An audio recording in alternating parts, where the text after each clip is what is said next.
continuidade, nós estamos aqui recebendo a nossa brilhante mesa que vai versar sobre importância da perícia no direito. Eu quero lhes apresentar o nosso presidente de mesa, que é o Dr. Marcelo Carneiro de Souza, presidente da ABCCRIM do Rio de Janeiro, perito por nomeação do TJRJ e TRT-RJ e assistente técnico nas áreas da criminalística. Também é detetive profissional, membro da USAP-EUA e diretor instrutor da MCS Detetives e Peritos. Bom dia a todos. Passo a palavra para o senhor, doutor Marcelo. Seria para mim, não? Bom dia a todos. Seria o perito Silva. Seria o perito Silva? Então, perdão, deixa eu lhe apresentar. Temos aqui a presença de 3 palestrantes nessa mesa, cujo título é Importância da Perícia no Direito, e quem vai mediar todo o debate, toda a discussão, questionamentos, será o perito Silvap. Perito Silvap. O senhor que é presidente da ABCCRIM do Maranhão, é isso? Sim. Perito judicial, forense, atuante na área de investigação forense, perícia criminal e particular. Sim. Estou correta agora? Sim, correto. Gratidão. Passo a palavra para o senhor, perito. Opa, antes de passar a palavra, eu gostaria de dizer que essa mesa tão esperada dos meus queridos peritos, tenho certeza que vai ser recorde de audiência aqui, viu? Um beijo para todos e bom trabalho aí, boa palestra. Obrigado. Bom dia a todos. Sejam bem-vindos ao primeiro Congresso Nacional da Academia Brasileira de Ciências Criminais, a CONABRCCRIM, né? Evento que partiu da iniciativa conjunta da Direção de Coordenação Nacional da ABCCRIM. Agradeço ao presidente nacional, doutor Carrilho, a doutora Creuza, doutora Juliana, enfim, aos demais membros que fizeram abrilhantar esse evento, participando ou colaborando para a interdisciplinaridade do Congresso, e também aos participantes que estejam, ou sejam, que sejam profissionais ou estudantes afim. Meu nome é Raimundo Pereira da Silva Filho, presidente nacional da Associação de Peritos em Computação Forense, a APECONF, presidente da Academia Brasileira de Ciências Criminais no Maranhão, ABCCRIM, perito judicial, extrajudicial, assistente técnico, investigação forense e particular. Sou pós-graduado em criminologia, penal e processual penal, inteligência policial, investigação forense e perícia criminal, docência superior, e pós-graduando em computação forense e perícia digital. É com imensa satisfação que, na qualidade de presidente da ABCCRIM Maranhão e presidente de mesa, que daremos início à nossa palestra sobre a importância da perícia no direito, da perícia no direito. E temos aqui os nossos palestrantes, doutor Marcelo Carneiro de Souza e o doutor Renato Guedes.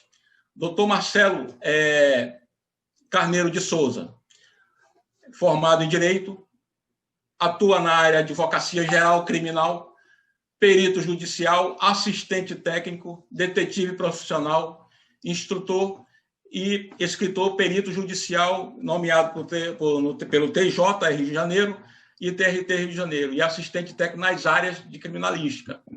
Membro da PGESP, que é a Associação dos Peritos Judiciais de São Paulo, membro da USAP, Associação de Investigadores Profissionais dos Estados Unidos da América, formado pelo Instituto Bechara Jack de Investigações Civis e Criminais, filiado à ANADIP do Brasil, que é a Associação Nacional dos Detetives e Investigadores Privados no Brasil, consultor técnico da Comissão Nacional dos Detetives do Brasil, presidente da ABCCRIM Rio de Janeiro, diretor, instrutor da MSC Detetives e Perito, colunista, palestrante e autor de 6 livros, e por aí vai.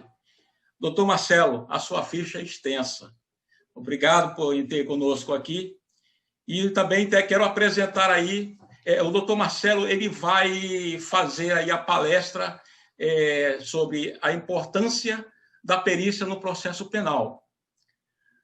O doutor Renato Guedes dos Santos, com o tema Evidências Digitais e a Cadeia de Custódia.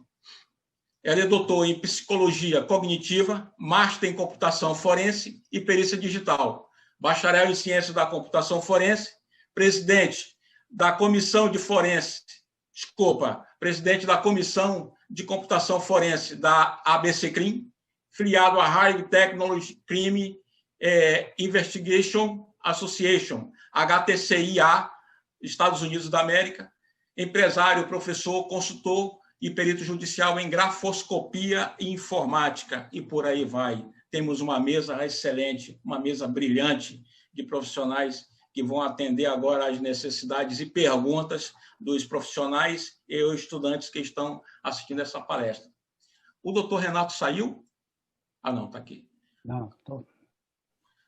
Passo aí, senhores, temos aí 20 minutos para cada palestrante, 5 minutos para as considerações finais e 10 minutos para aquelas perguntas que forem aí chegando para que nós possamos debater e oferecer aos senhores. Doutor Marcelo Carneiro, o senhor está com a palavra. Perfeito, colega e amigo Perito Silva, venho saudá-lo aqui por presidir a nossa mesa, ao colega e amigo também, doutor Renato Guedes, agradecer a ABC-CRIM, né, os organizadores e a direção nacional por todo o empenho na realização desse evento e também a todos que estão nos prestigiando, né, nessa manhã, nesse grandioso evento. Eu gostaria de ressaltar só, mesmo tomando poucos minutos da minha fala, né, e prestar os meus sentimentos a quem obteve a perda, né, de entes queridos, familiares, amigos, para o coronavírus. É uma situação grave que está acontecendo no mundo, ainda está acontecendo. Né? E, além disso, também eu gostaria de saudar, né, a campanha Agosto Lilás. Inclusive, a minha gravata é devido a isso. Porque a campanha Agosto Lilás é uma campanha de suma importância e é um dos pilares da ABC-CRIM, né, o combate à violência doméstica. Então, adentrando, né, o tema da minha palestra em si, a importância da perícia no processo penal, como nós não temos muito tempo, devido ao evento ser grandioso e com diversas mesas, né, eu vou focar em 2 subtemas, que é, no caso, a atuação do assistente técnico no processo penal e a investigação defensiva. Né. Qual é a importância, né, que é o foco principal, né, da minha palestra? A importância da atuação do assistente técnico no processo penal é que o trabalho desse profissional muda inúmeras vezes o destino de um processo criminal e, consequentemente, o destino de um acusado ou de uma vítima. Então, como é que essa alteração, melhor dizendo, essa modificação, para não gerar uma palavra dúbia, seria o quê? Através do trabalho técnico-científico. Isso é muito importante, porque o trabalho do assistente técnico ele é crucial no processo criminal, né, conforme nós vamos verificar ao longo da palestra. Então, primeiro nós temos que entender, né, é importante ressaltar essa diferença, que às vezes existe uma confusão um pouco em relação à nomenclatura. Né? É importante nós fazermos uma diferenciação entre os personagens da perícia criminal. O perito criminal, ou o perito criminal militar, que é o servidor público, né? Que os peritos criminais pertencem às polícias civis ou à Polícia Federal e em diversos estados estão conseguindo, a perícia criminal está conseguindo independência, como já conseguiu em diversos estados, e na Polícia Federal ainda continua, né, vinculada também à Polícia Federal. E com relação à perícia criminal militar, ela é diretamente, a formação dos peritos criminais militares, ela é inerente às Forças Armadas ou às Forças Auxiliares, que são as polícias militares e o Corpo de Bombeiros militares. Agora, a única possibilidade que existe de uma pessoa de origem não policial, né, atuar como na figura, né, como fosse de um perito oficial, seria o perito ad hoc em vara criminal. O que não é comum de acontecer, mas existe. Quando naquela localidade, né, o magistrado precisa nomear e enviar para o Instituto de Criminalística, mas o Instituto de Criminalística, ou na prática é isso, né? O Instituto de Criminalística não tem uma unidade próxima e, por exemplo, tem um réu preso já com prazo quase estourando, entre aspas. Então, existe a necessidade daquela perícia criminal ser realizada. Então, o juízo nomeia, o artigo 159 do CPP fala em 2 profissionais, mas na prática ele nomeia um, né, para funcionar como perito ad hoc naquele processo criminal. Essa é a única possibilidade. No mais, quem não é de origem policial, a atuação em um processo criminal na esfera pericial é como assistente técnico, o que é de grande, como eu já mencionei, de grande valia e muda, como eu já mencionei, o destino, inúmeras vezes, de um processo ou da fase recursal, como nós vamos ver. Então, é importante nós diferenciarmos isso, porque existe uma confusão entre, muitas vezes, chamar o perito, o perito assistente técnico, como eu gosto de mencionar, porque o assistente técnico também é perito, porque ele também é um profundo conhecedor da criminalística, ou das áreas da criminalística, ou da sua área que pertence à criminalística, como a grafoteca, a documentoscopia, a fonética forense, a datiloscopia e por aí vai. Então, não existe essa questão dessa diferenciação, né? O que existe é como o exemplo que eu já mencionei. Cada um, né, ele tem um determinado posicionamento. Um é servidor público e o outro é a contratação privada, né, através do cliente ou do advogado, que é esse cliente que é acusado, indiciado, né, se for no caso em sede policial, ou pela própria vítima. Porque existe também um entendimento, né, errôneo de que o assistente técnico ele só atua, né, pela defesa, em prol do acusado. Nem sempre. O assistente técnico pode atuar, sim, em prol da vítima. Isso é importante ressaltar. Então, claro, e, além disso, vou salientar um outro detalhe importante, que existe um pouco de desinformação. O assistente técnico, ele por ser contratado, então essa prova ela merece ser observada de uma forma com reservas. Por que com reservas? Porque ele foi contratado? Inclusive um pensamento que eu de minha autoria, que eu gostaria até de declinar, devido a ratificar essa questão. O compromisso soberano do perito é com a verdade científica. Independente se ele é perito criminal, se ele é perito judicial, se ele é perito criminal militar, ou se ele é assistente técnico. Então, a verdade científica tem que sempre prevalecer. Isso é muito importante nós salientarmos. Claro que muitas vezes, quando nós somos arrolados em juízo, tem magistrados que entendem de ouvir a testemunha técnica no processo penal como prestando compromisso, de dizer a verdade. Em outras vezes, não. Em ouvir a testemunha técnica como informante. Mas os nossos pareceres técnicos já estão juntados aos autos, pelo advogado de defesa ou pelo advogado do assistente de acusação, o advogado da vítima, ou então o advogado de um familiar que teve uma vítima já foi assassinada, e etc. Então, isso é muito importante salientar também, que o STJ já consagrou. O informante também é testemunha. Então, essa questão de querer descredibilizar o trabalho do assistente técnico, o peso do parecer técnico, eu acho que isso tem que se mudar a mentalidade. E está gradativamente mudando cada vez mais. A perícia criminal no Brasil, ela faz o máximo que ela pode, não está partindo nenhum tipo de crítica minha assim, em relação a isso. Mas existe um congestionamento muito grande da perícia criminal no Brasil. 20, 30 laudos diários para serem emitidos, né? Estou colocando isso por baixo. Então, podem acontecer, sim, erros, equívocos, inconclusões, e o trabalho do assistente técnico também, além de observar esses detalhes, ele vai levar em consideração o que também? Apresentar uma nova versão dos fatos. Isso é de alta relevância, porque ele vai diligenciar também, é muito importante que o perito seja diligente, seja ele qual a modalidade pericial, em qual posição pericial que ele se encontra. Então, a gente avançando um pouco mais no nosso tema, a atuação, como eu já dei uma pincelada no início, né, a atuação do assistente técnico, ela não é só também no processo judicializado. nós devemos observar que a atuação do assistente técnico ela ocorre também na fase da persecução criminal, quando ainda existe o inquérito policial a nível de polícia civis ou polícia federal, quando existe o inquérito policial militar, na esfera do direito militar. Então, a atuação do assistente técnico pode iniciar já nessa esfera. E isso é muito importante para gerar a convicção de quem? Da autoridade policial ou da autoridade militar e, posteriormente, até do próprio Ministério Público, que pode deixar até de denunciar o acusado.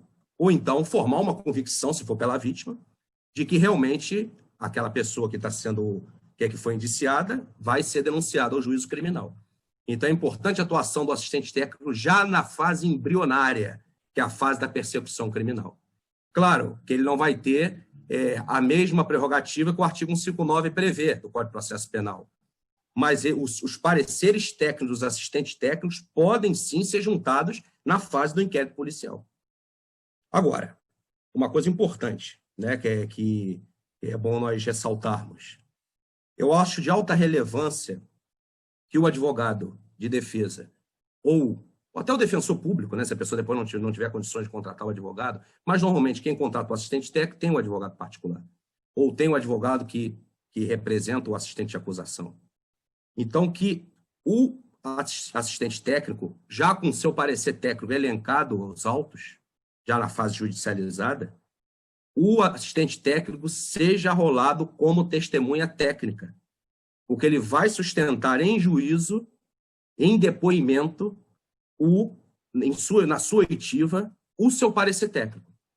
Vai sustentar os seus métodos e critérios que levaram à conclusão. Então, isso, para a robustez da prova, é uma conexão, como eu sempre defendo a conexão, entre o direito, entre a perícia e também entre a investigação privada. Então, são áreas conexas, não há como negar isso.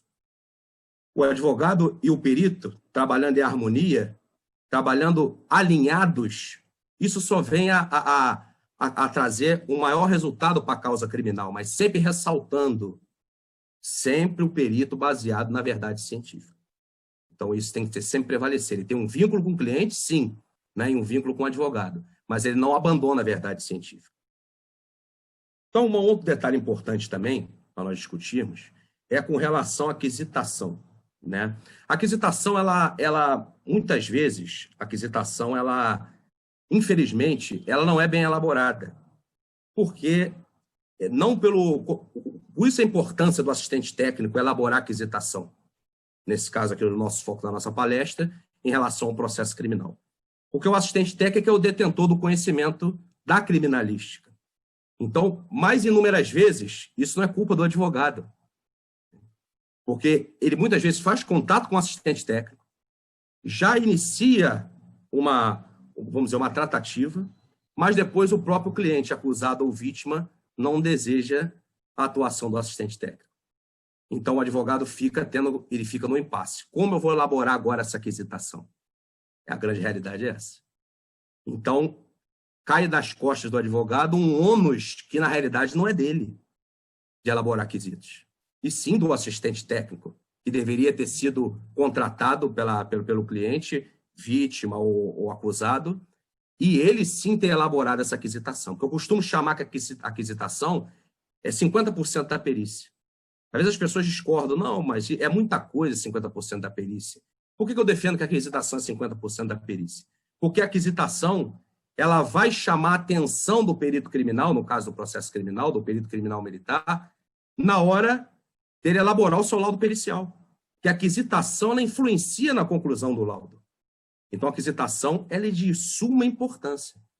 Então, volto a dizer, na maioria das vezes, não é o advogado que não deseja contratar o assistente técnico, não. Infelizmente, é o próprio cliente, a própria parte. Então, essa cultura no Brasil está mudando cada vez mais. Isso é muito importante. Com relação ao artigo 159 do CPP, voltando a ele precisa urgentemente de uma atualização legislativa. Porque o artigo 159, ele não prevê as mesmas prerrogativas que o perito criminal possui, o assistente técnico também possui. E se nós fizermos uma analogia ao artigo 473, parágrafo 3º do CPC de 2015, as prerrogativas são as mesmas dos peritos judiciais e dos assistentes técnicos. Por que no processo penal existe essa diferenciação? Eu entendo ainda, como o Código de Processo Penal de 1941, embora tenha passado por reforma, mas ele precisa urgentemente, foi alterado o artigo 158 com relação à questão da cadeia de custódia, que quem vai falar sobre isso é o doutor Renato. Agora, o artigo 159 precisa ser alterado, porque o perito assistente técnico precisa ter as mesmas prerrogativas. Não ele ter acesso posteriormente, né, ao que a perícia criminal já examinou. Não em relação a nenhuma rivalidade com a perícia criminal, mas sim pelo amplo direito de defesa e contraditório. Então, muitas vezes é necessário uma ordem judicial para que o perito assistente técnico tenha acesso ao que a perícia criminal está realizando na fase da persecução criminal e também em processos judiciais. E a doutora Creuza vai falar alguma coisa? Não, né? Então, continuando. Com relação agora, adentrando rapidamente a investigação defensiva, que também tem correlação com a atuação do assistente técnico. A investigação defensiva sempre foi permitido, né, ao indiciado e à vítima produzir, coletar indícios e demais aspectos, inclusive realizar a contratação de assistente técnico para elaborar pareceres técnicos. Mas, em relação à Ordem dos Advogados do Brasil, né, o Conselho Federal, em 2018, o provimento 188 veio disciplinando sobre a investigação defensiva. Isso foi muito relevante, muito importante, vou frisar, porque ele vem fortalecer ainda mais o trabalho do assistente técnico na esfera criminal. Você me permite até proceder à leitura rapidamente do artigo 4º, parágrafo único do provimento 188. Rapidamente. O artigo 4º. Na realização da investigação defensiva, o advogado poderá valer-se de colaboradores, como detetives particulares, peritos, nesse caso, peritos assistentes técnicos, técnicos e auxiliares de trabalho de campo. Isso foi importantíssimo, porque houve uma consagração ao trabalho do assistente técnico, independente do Código de Processo Penal, pelo Conselho Federal da OAB. Independente de ser considerado ainda polêmico, né, o provimento 188, em alguns pontos, não vou adentrar a esse mérito, mas em relação à perícia, foi essencial. E volto a dizer, esse alinhamento de trabalho entre o advogado e o assistente técnico, bem como o cliente, mas eu digo porque são duas pessoas de conhecimento técnico, né, trabalhando alinhados, que é o advogado que tem um conhecimento do direito e o assistente técnico que tem um conhecimento técnico-científico. Isso gera o quê? A busca pelo conceito de justiça. Então, é de alta relevância.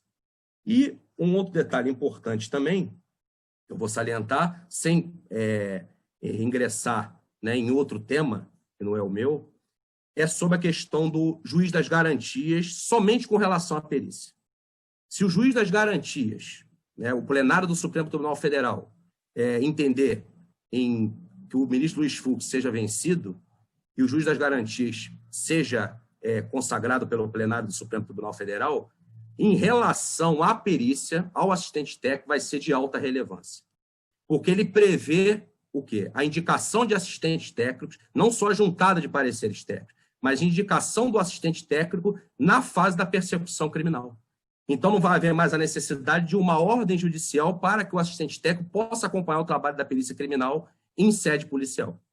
Então, vai ser, volto a dizer, de alta relevância, me desculpem frisar, mas é importante nós frisarmos alguns conceitos devido ao trabalho do assistente técnico, às vezes ser colocado em discussão por ele ser um profissional contratado e não concursado. Então, isso no mundo moderno, no direito moderno, isso tem que realmente ser, essa mentalidade tem que ser modificada. E eu acho de alta relevância eventos como esse, que uma mesa da perícia, inclusive, né, principalmente, devido ao nosso foco ser a perícia, porque a perícia, ela por muitos anos, ela permaneceu um pouco como tivesse uma neblina, né? Muitos poucos profissionais atuando e a verdade científica, muitas vezes, não sendo consagrada, através de erros, equívocos e etc. Então, volto a dizer, desculpe repetir, é de alta relevância eventos como esse, a propagação da perícia em outros eventos também, e cada vez mais profissionais, principalmente na área criminal, atuarem como assistentes técnicos. Não apenas irem para outras esferas, como a civil, trabalhista e a esfera federal em geral, mas que atuem na esfera criminal para que cada vez mais o trabalho do assistente técnico na esfera criminal seja cada vez mais valorizado e obtenha cada vez mais o conceito de justiça. Correto, doutor Marcelo. Doutor Marcelo, muito obrigado. Brilhantemente aí o seu tema. Agora, doutor Marcelo, eu tive aqui eu tenho aqui uma fonte do Conselho Nacional de Justiça que há 80 milhões de processos, há cerca de 80 milhões de processos judiciais tramitando no Brasil. Isso aí foi um dado levantado em 2018, que precisa ligeiramente ser demandados as perícias em mais diferentes áreas, para você ter uma ideia da noção. Agora, depois nós faremos aí as considerações finais. Eu quero passar a palavra para o doutor Renato Guedes. Doutor Renato Guedes, o senhor tem 20 minutos aí, se eu passar um pouquinho não tem problema. A gente faz aí as considerações finais no que for sobrado aí, tá bom? Do tempo. A palavra é sua, doutor Renato. Positivo. Meu amigo Perito Silva, obrigado pela chamada, pela apresentação. Querido Marcelo, a gente já vem há algum tempo aí, nos encontrando aí pelas redes sociais, em alguns eventos e tentando fortalecer essa visão da perícia. É um processo acessório, mas é um processo eminentemente importante que tem que, desde o início dos processos, já se constituir já na fase investigativa, né? Então, a gente já vem nessa luta aí há algum tempo e acho que o Marcelo é um grande defensor desse trabalho. Eu queria agradecer a presença de todos os participantes e agradecer a comissão organizadora, em especial a Juliana, a doutora Juliana e a doutora Creuza, né, e o nosso presidente Carrilho. É uma honra poder estar participando desse primeiro Congresso Nacional da ABC-CRIM, que já se mostrou um sucesso aí de público, né? Então é uma temática com bastante interesse para todos. Eu vou falar sobre computação forense, vou puxar o mote das evidências digitais, da cadeia de custódia. Vou compartilhar minha tela, que eu preparei uma apresentação aqui que acho que vai ficar melhor para que a gente possa acompanhar o processo, tá? Um instantinho só.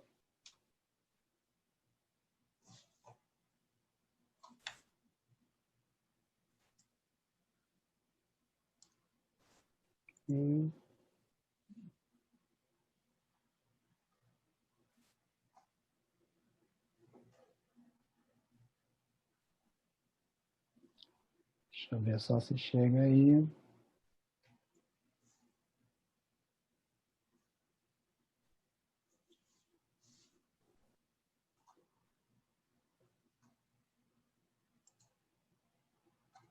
Porque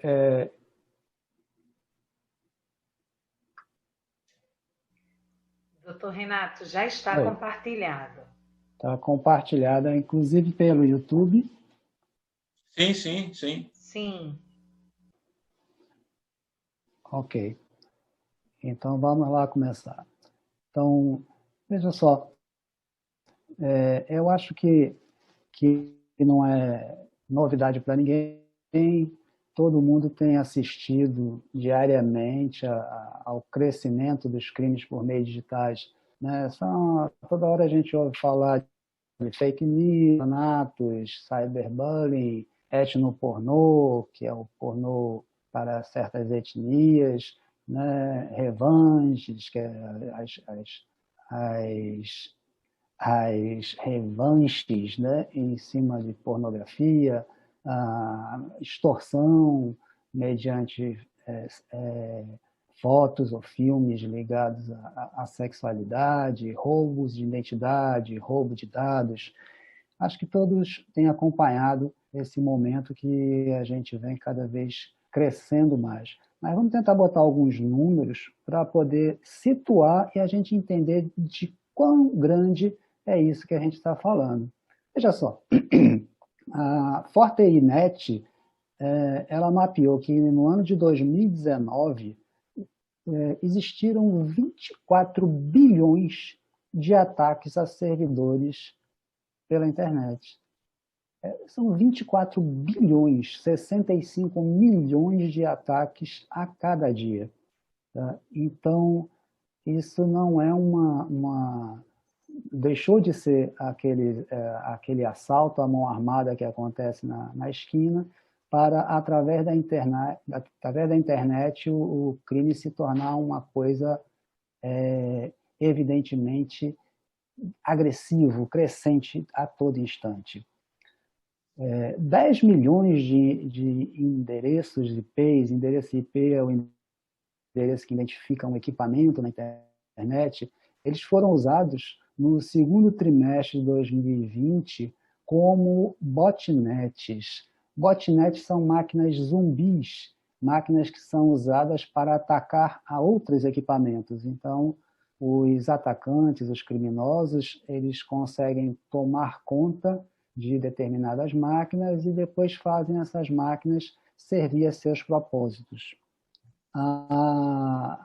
Em coronavírus, né, que nós tivemos esse ano, estamos tendo toda essa demanda e todo um crescente interesse pelo tema, né, a Pura Cybersecurity, ela identificou que em março deste ano, em 2020, a gente tinha 2.236 sites que falavam sobre coronavírus e eram suspeitos. Em maio, passou para 920.866. Ou seja, em 2 meses nós tivemos um crescimento astronômico.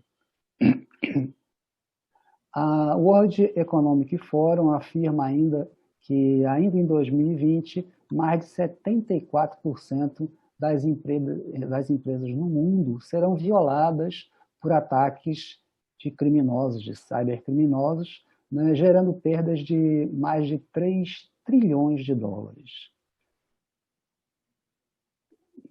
Eu já tinha abordado esses temas ao longo do 2009, 2020, com algumas publicações, em que eu já trouxe essa temática dessas invasões, da preparação das empresas e da preparação dos governos contra os ataques de hackers, tá? Depois, quem tiver oportunidade pode ler um pouquinho pelo Instagram ou pelo Tumblr, em alguma rede social. Então, nós precisamos, no entanto, vamos conceituar um pouquinho o que a gente está falando. A gente ora fala em informática, ora a gente fala em tecnologia, ora a gente fala em cyber. Vamos conceituar um pouco isso aí. Crimes de informática ou crimes de alta tecnologia, como são mais conhecidos, refere-se aos crimes praticados com a utilização de recursos da informática. Observe que não há um conceito legal para crimes de informática. Esse é um conceito aceito, adotado. Mas qualquer crime onde a utilização da informática foi utilizado, considera-se como crime de informática. O crime cibernético, por sua vez, ele refere-se também aos crimes praticados com a utilização de recursos da informática, porém restritos ao espaço cibernético. Também não há um conceito legal. Ou seja, o crime cibernético, ele é um crime de informática, em sua essência. Tá? Só que ele é mais especializado, ele é no espaço cibernético. E o espaço cibernético, por sua vez, é um termo que foi cunhado em 1984, no livro Neuromancer, por William Gibson, e onde trazia que seria um ambiente artificial onde podem trafegar dados e relações sociais de maneira indiscriminada.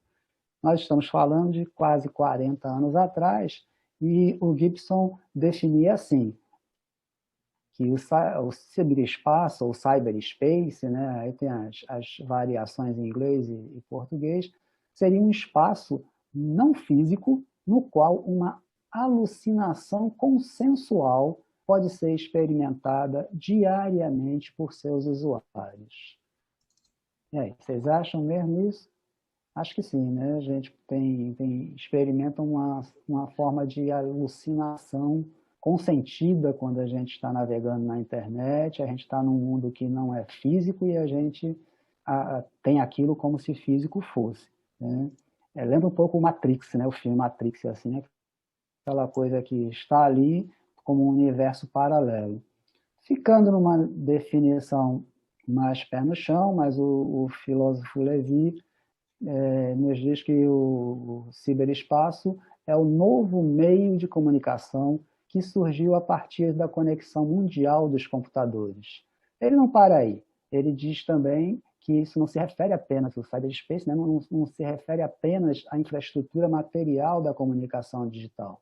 Ele também se engloba o universo oceânico de informações que ela abriga, né? Assim como os próprios seres humanos que navegam e são quem alimentam esse universo. Tá? Então, essa seria a nossa melhor definição para espaço cibernético, ok?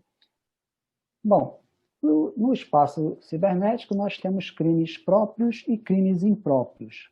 Para quem não é tão familiarizado com o termo, os crimes próprios são aqueles crimes em que a execução e a consumação do crime ocorrem no próprio meio tecnológico. Ou seja, o bem jurídico que é tutelado, no caso, é o próprio ambiente de computação. São exemplos: invasão de servidores, adulteração de dados na internet, interceptação telemática.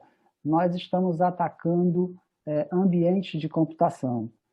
Então, dessa forma, os crimes cibernéticos próprios, eles têm o ambiente computacional como meio e como fim. Por outro lado, os crimes cibernéticos impróprios são os crimes que violam os bens já tipificados e protegidos pela legislação. Não estamos falando de ameaças, fraudes, estelionatos, calúnia, difamação, pedofilia, terrorismo, né? São coisas que existem no nosso mundo, independentemente da tecnologia, e que, no entanto, eles podem ser também praticados com o auxílio e potencializados, né, com o auxílio da tecnologia. Os crimes impróprios, então, têm um ambiente computacional como um meio, mas não como fim. Ele é um meio para atingir crimes já conhecidos. E por que o interesse, então, em usar o cyberspace para isso, o ciberespaço para isso? Tá? Observa-se esse interesse crescente com a migração para a internet de crimes que já são tipificados dessa forma. Veja, os criminosos entendem que tem um menor risco ao fazer crimes pela internet, porque é mais difícil de se fazer provas, investigar a origem dos delitos, a materialidade, assim, a autoria dos delitos ficaria comprometida, né?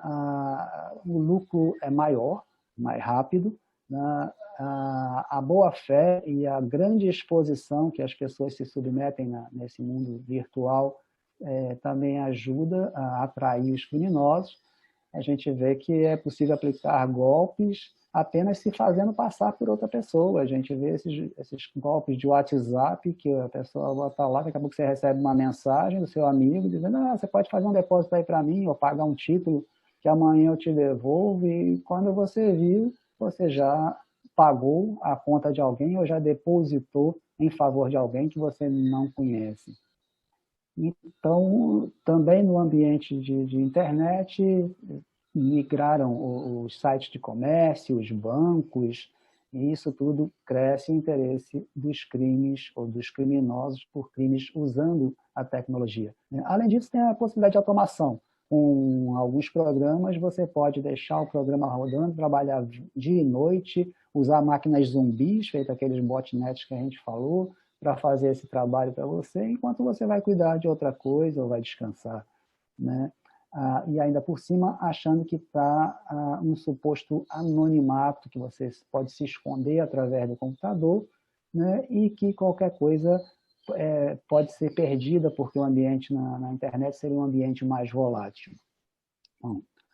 Bom, entra aí, então, em cena o interesse da computação forense, da perícia digital, né? A computação forense, ela visa fazer a coleta, identificação, restauração, documentação, preservação e apresentação de evidências digitais. As evidências digitais são os vestígios dos crimes ou das tentativas de crimes que são deixadas na internet, né? E por que a perícia é chamada aí, por que ela é tão importante para a justiça nesse momento? Veja, a perícia é meio de prova. As provas procuram demonstrar a existência e necessidade de um fato, né? E os meios de prova são os recursos que ajudam os juízes a formar seu entendimento acerca do caso. Está previsto lá, a prova pericial está prevista nos artigos 464 a 480 do CPC. Né? Bom, ao fazer uma perícia, ela precisa se debruçar sobre os corpos de delito. Da mesma forma, a perícia digital, da mesma forma que a perícia tradicional, a perícia histórica, né? O corpo de delito representa aquele conjunto de vestígios que são produzidos durante o crime. É a própria materialidade do crime que o artigo 158 do CPP considera indispensável o exame de corpo de delito sempre que houver vestígios, né? Então, ele não é necessário, ele é indispensável, né? E, inclusive, a confissão do acusado não pode se sobrepor ao que a perícia possa encontrar nesses vestígios. Falando em vestígios, nós caímos lá no princípio de Locard, que foi Edmond Locard, que em 1932 nos trouxe essa máxima que perdura até hoje, que todo contato deixa uma marca, resumidamente, né? Ele diz que sempre que um criminoso pratica um crime, ou sempre que há alguma falha, alguma falta, a pessoa, o criminoso, no caso, né, deixa alguma marca no ambiente em que o crime foi praticado, ou leva consigo também alguma coisa daquele ambiente. É um princípio de troca. Ele deixa e pode levar alguma coisa ou as duas coisas ao mesmo tempo, né? Isso que ele pode deixar ou levar com ele são vestígios, são evidências de que ele participou, de que ele esteve naquele local de crime ou que ele realizou aquele ato ou aquela falta. Agora, o corpo de delito no mundo físico são palpáveis, são as impressões digitais, são as pegadas, os resíduos, DNA, sangue, né? Então, é muito claro para a gente identificar isso. No entanto, o corpo de delito no mundo digital não é palpável e continuaria, a questão é essa, se continuaria valendo o princípio de Locard também para o mundo digital. E a resposta é que sim, né? O corpo de delito no mundo digital se traduz como um endereço IP, que é o Internet Protocol, que é o endereço que os computadores usam para se comunicar, são coordenadas geográficas de localização, são e-mails, cabeçalhos de e-mail.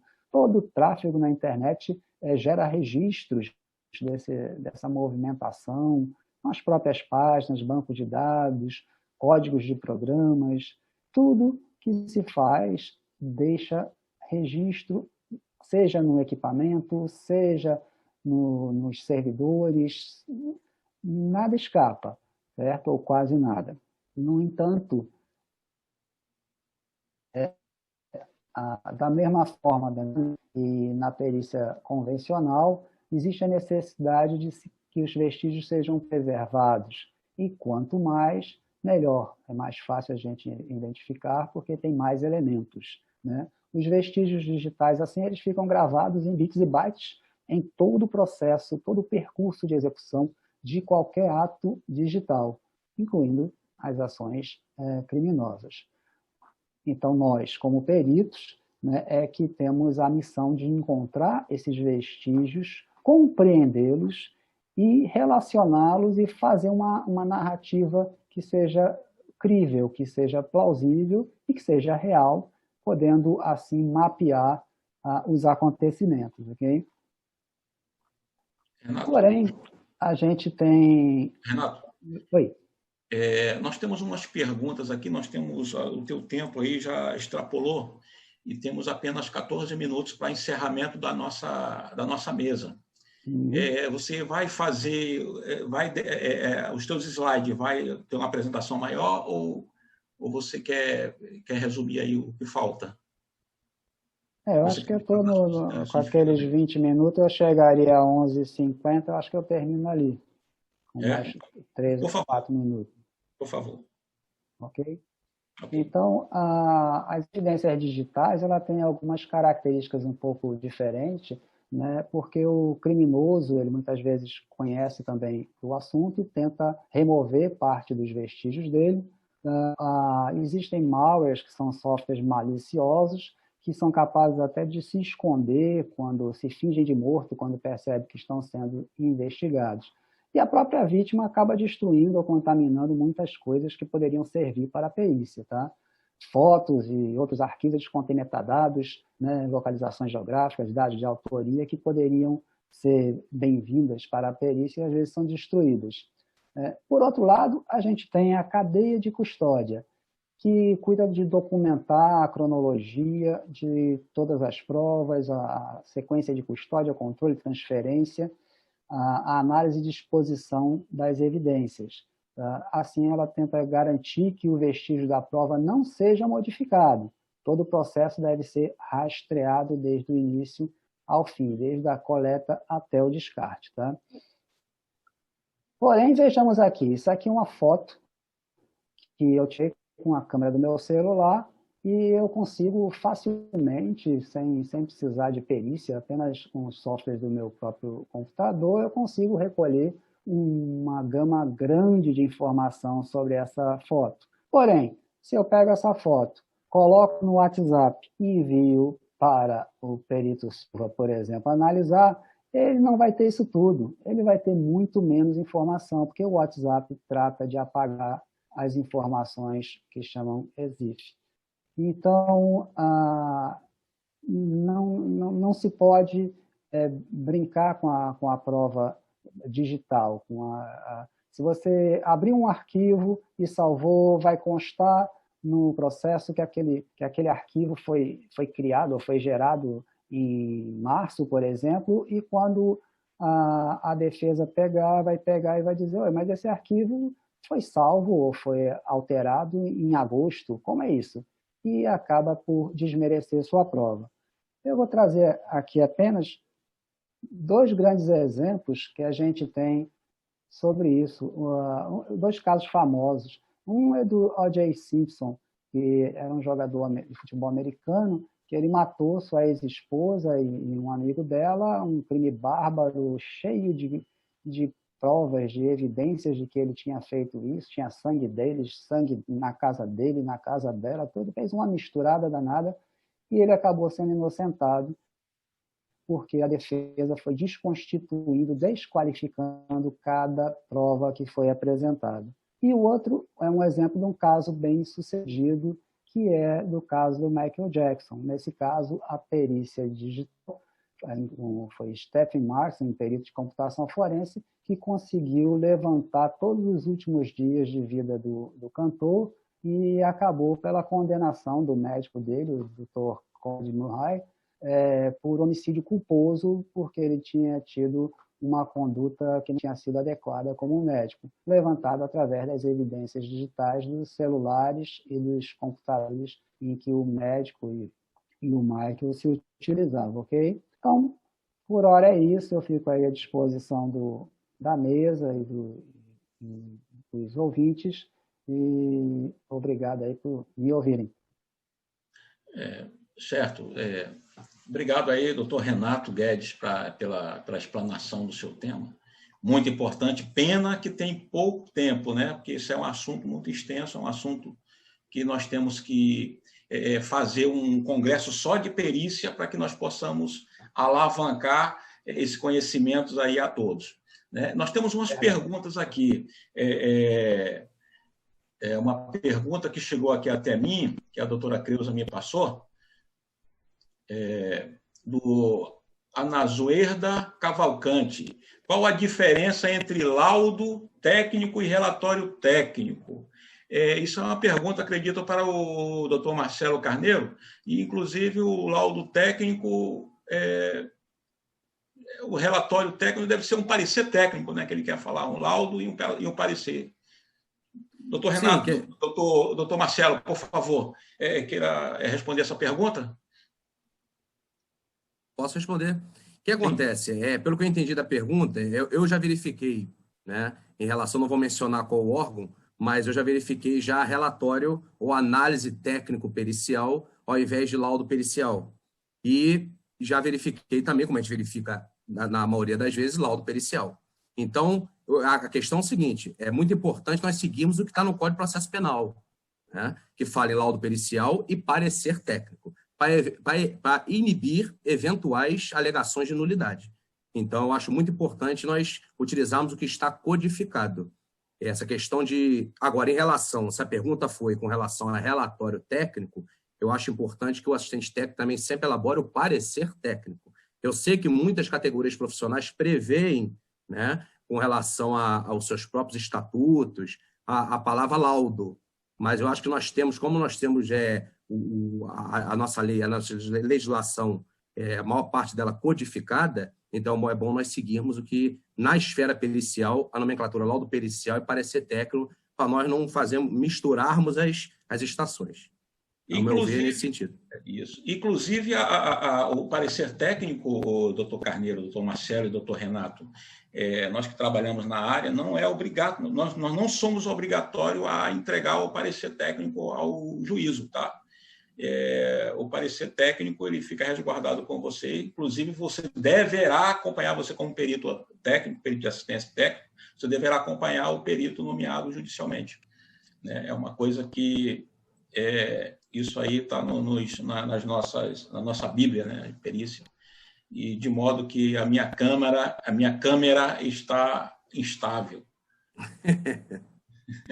Nós estamos te ouvindo bem. Tá certo. Então, nós temos aí, nosso tempo está acabando, quem está brilhantando a nossa mesa é a doutora Creuza, a doutora Juliana. Doutora Juliana, a senhora quer perguntar alguma coisa? A senhora quer fazer alguma pergunta, questionar alguma coisa? Por favor, fique à vontade. Não, doutores. Satisfação total.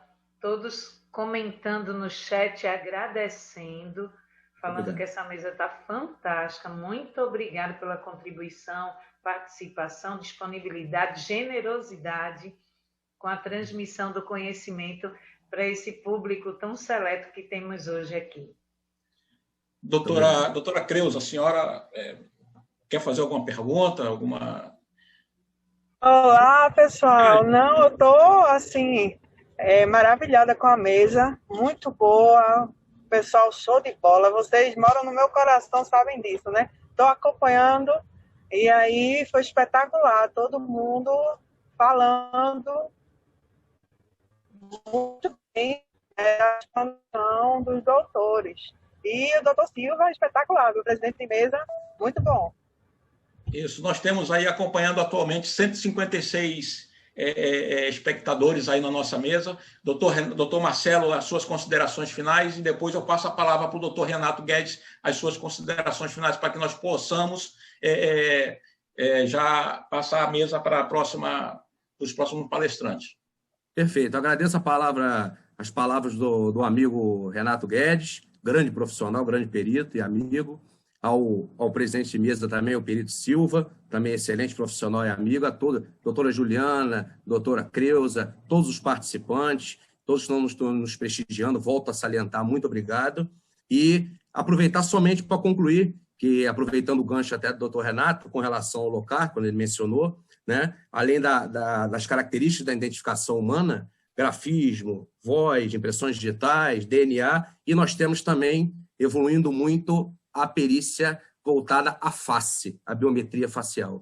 Então, isso é muito importante, cada vez mais a perícia está se desenvolvendo e acompanhando, né, o desenvolvimento tanto pelo lado, eu volto a dizer, do acusado, quanto pelo lado da vítima, sempre buscando o conceito de justiça através da prova técnica e do conhecimento técnico-científico.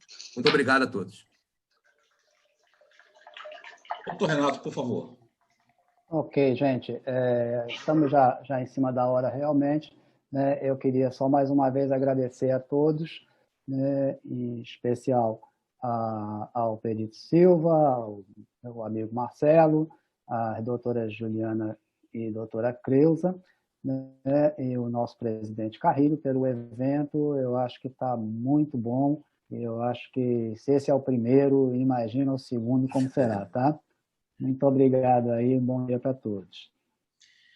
Apesar da minha câmera já foi embora, está instável, né? Está em diligência. Eu agradeço aí a gentileza. Cabe perícia, né?